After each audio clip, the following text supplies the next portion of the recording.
देख रहे हैं जस्टिस 24 न्यूज।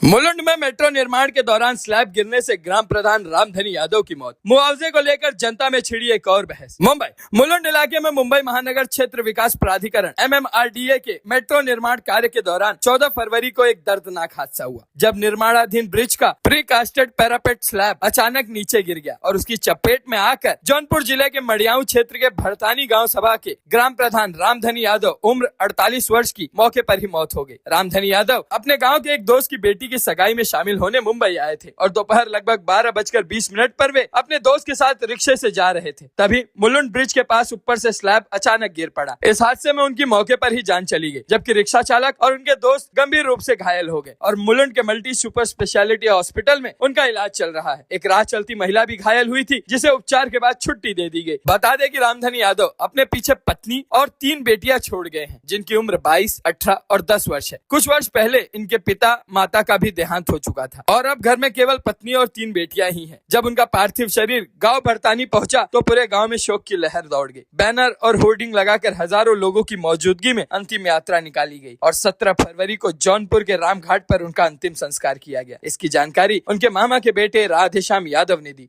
घटना के बाद मुंबई की महापौर ऋतु तावड़े घटना स्थल पर पहुंची और दोषियों पर कार्रवाई तथा पीड़ित परिवार को राहत देने की बात कही। MMRDA द्वारा मृतक के परिवार को लगभग 40 लाख रुपए की आर्थिक सहायता दी गई है, जिसमें 25 लाख और 15 लाख रुपए के 2 चेक मृतक की पत्नी के नाम पर दिए गए हैं। इसके अलावा महाराष्ट्र सरकार की ओर से 5 लाख रुपए की राशि घोषित की गई है। अब इसके बाद एक और बहस छिड़ गई है, जहां एक तरफ अमेरिका के सियाटल शहर में 23 वर्षीय भारतीय छात्रा जानवी कंडूला की जनवरी 2023 में एक पुलिस गाड़ी से जुड़े सड़क हादसे में मौत के मामले में वहां के प्रशासन ने उनके परिवार को $29 मिलियन यानी लगभग 262 करोड़ रुपए का मुआवजा देने पर सहमति जताई। वहीं दूसरी तरफ मुलुंड की इस घटना में एक जान की कीमत कुछ लाख रुपए तक सीमित दिखाई दे रहे हैं। इस तुलना को लेकर समाज में चर्चा तेज हो गई है कि आखिर भारत में सार्वजनिक परियोजनाओं से जुड़े हादसों में जान गंवाने वालों के परिवारों को मिलने वाला मुआवजा इतना सीमित क्यों होता है। यह सवाल अब केवल एक परिवार का नहीं, बल्कि व्यवस्था और जवाबदेही पर भी खड़ा होता नजर आ रहा है।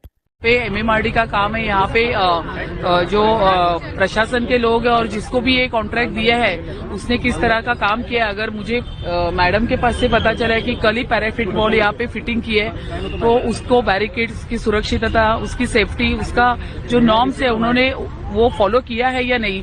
अगर वो नहीं फॉलो नहीं किया या किया तो नीचे से वाहतूक जा रही है, गाड़ियां जा रही है, तो उनको रुकाना चाहिए था उतने टाइम के लिए।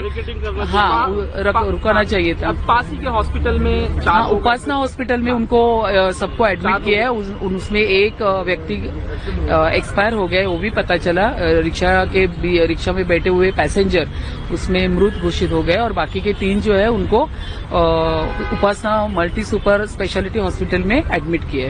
घटना 12 से देखिए, आज दोपहर LBS रोड पे एक मेट्रो का जो अंडर कंस्ट्रक्शन ब्रिज है, उसका जो कंक्रीट का एक जो पैराफिट वॉल का एक पार्ट था, वो ऑटो रिक्शा और एक व्हीकल के ऊपर गिरा, जिसमें एक व्यक्ति हताहत हुआ और 3 लोग इसमें इंजर्ड है। जो इंजर्ड है उनको हमने हॉस्पिटल में एडमिट किया है। साथ में जो ऑफेंस रजिस्टर करने का जो प्रोसेस है हमने वो इनिशिएट किया है। इसमें स्ट्रिंजेंट सेक्शन से हम ऑफेंस रजिस्टर करेंगे और जो इसमें जिम्मेदार लोग हैं उनके ऊपर लीगल एक्शन भी लिया जाएगा। प्राइमा फेसी थोड़े समय पहले अपने मेट्रो के गर्डर के साइड का प्रोटेक्शन वॉल जो होता है उसका एक भाग नीचे LBS मार्ग पे गिरा है। LBS मार्ग यूजुअली एक बहुत बिजी सड़क होने के कारण यहाँ पर उस समय पर एक ऑटो और एक गाड़ी पास हो रही थी, जिसके ऊपर ये टुकड़ा गिरा था। उसमें लगभग 4 लोग जख्मी हुए हैं, उसमें से एक व्यक्ति की दुखद मृत्यु हो चुकी है। बाकी के 3 पर इलाज चल रहा है। यहीं पर उपासनी हॉस्पिटल में जो लक्कर है यहाँ पर, वहीं पर उनका इलाज चल रहा है। हमारे आमदार मिहिर भाई भी हमारे साथ है, वो लगातार डॉक्टर से संपर्क में है, वो पेशेंट्स के हेल्थ अपडेट्स ले रहे हैं और मुख्यमंत्री जी से भी हमारी चर्चा हो चुकी है और उन्होंने कहा है कि इस घटना की चौकशी, मतलब इस घटना की इंक्वायरी की जाएगी और दोषियों पर कार्रवाई 100% की जाएगी।